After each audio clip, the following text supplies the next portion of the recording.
May adlaw mga hampas lupang nila lang. So karong adlaw na bulad ko ani na time. Pero late upload na ni siya. Kay na busy jud ko sa ako ang vacation. Short quick vacation. Charet. Pero ang tinuod ani nasad ko ani kay mo ni siya ang realidad sa mga mag-uuma, no. Mahal ang abono, mahal ang unsa pa na diha, bayad pa sa mga turtle, nagpa-turtle ana nya, harvester ana nya. At the end kay 15 pesos ra di ay ning kantidad aning humay nga ako ang giukay-ukay kung imo ni siyang ibulad. Na imo ibaligya, I mean, dili ibulad. Kani akong gibulad na humay kung imo ni siya ibaligya.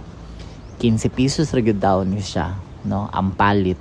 Imagine nga ang bugas mahal kaayo, tag 53, 43 ana nya, 15 pesos ra siya. So sad kaayo. It is a sad reality in the life of a farmer. Diba unya? Ang labing kait ba jud ani kay ang government nato wala gid siya igong solusyon. Kumbaga walay sustainable solution para ani. So kaning amo kay amoan na lang ni siya ikonsumo.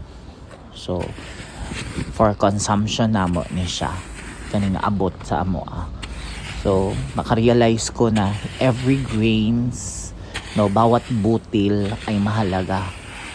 Labi ng perting bugata pa jud ani, pasaan-pasaan ka.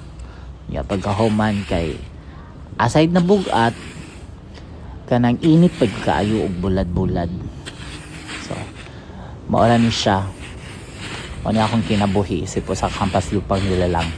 Thank you for watching. I love you all.